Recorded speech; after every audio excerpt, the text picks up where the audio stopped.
হরে কৃষ্ণ। শাস্ত্রে ভক্তদের প্রথম জীবনে নববিধা ভক্তির কথা বলা হয়েছে। নববিধা ভক্তি হচ্ছে ভগবানের বিশেষ অঙ্গ, মানে ভক্তির অঙ্গ। যেই নববিধা ভক্তির মাধ্যমে আমাদের 9 জন মহান ব্যক্তি যিনি উদ্ধার লাভ করেছিলেন। তো আমাদের এই নববিধা ভক্তির মধ্যে যদি আমরা একটা ভক্তিও, মানে একটা অঙ্গও যদি আমরা করি, তাও আমাদের ভগবান উদ্ধার লাভ করবেন। তো নববিধা ভক্তি আমরা জেনে নেই। তো আর এখান থেকে কারা কারা উদ্ধার লাভ করেছেন সেটাও জেনে নেব। তো নববিধা ভক্তির প্রথমেই হচ্ছে শ্রবণ। শ্রবণে উদ্ধার লাভ করেছিলেন পরীক্ষিত মহারাজ। শ্রবণ। 2 নম্বরে হচ্ছে কীর্তন, অর্থাৎ কীর্তন হচ্ছে ভগবানের নাম কীর্তন করা। তো সেটা গিয়েছিলেন সুখদেব গোস্বামী। তা সুখদেব গোস্বামী হচ্ছে তিনি কীর্তনে উদ্ধার লাভ করেছিলেন। তাহলে শ্রবণ, কীর্তন, স্মরণ। স্মরণে উদ্ধার লাভ করেছিলেন প্রহ্লাদ মহারাজ। ভগবানকে যখনই স্মরণ করেছেন ভগবান এসেছিলেন। শ্রবণ, কীর্তন, স্মরণ। এবার অর্চন। অর্চনে হচ্ছে অর্চন করে ভগবানের উদ্ধার লাভ করেছিলেন, সেটা হচ্ছে পৃথু মহারাজ।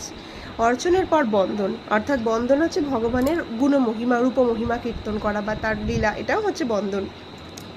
তো সেখানে উদ্ধার লাভ করেছিলেন অক্রূর মহারাজ। শ্রবণ, কীর্তন, স্মরণ, বন্দন, পাদসেবন। পাদসেবনে উদ্ধার লাভ করেছিলেন হচ্ছে লক্ষ্মী দেবী। শ্রীমতী লক্ষ্মী দেবী ভগবানের পাদসেবন করে উদ্ধার লাভ করেছিলেন।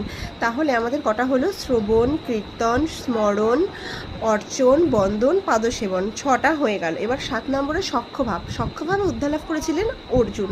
অর্জুনের মতন সখ্যভাব হয়তো আর কারোর ছিল না, এত তিনি শ্রীকৃষ্ণকে ভালোবেসেছিলেন। তো সখ্যভাবে উদ্ধার লাভ করেছিলেন অর্জুন। তারপরে আরেকটা হচ্ছে ওই দাস্যভাবে ভগবানের সেবা লাভে উদ্ধার লাভ করেছিলেন হনুমান। হনুমানজি ভগবানের সবচেয়ে প্রিয় দাস্য সেবায় যুক্ত। কারণ ভগবানের এই দাস্য সেবায় বিনয়ী, নম্রতা হনুমানের মতন আর নেই। তো হনুমান হচ্ছেন ভগবানের প্রিয় দাস্য সেবক। আর লাস্ট হচ্ছে আত্মনিবেদন, নিজেকে সমর্পণের মাধ্যমে উদ্ধার লাভ করেছিলেন বলি মহারাজ। বলি মহারাজের মতন আত্মত্যাগ আর হয়তো কেউ করতে পারেননি।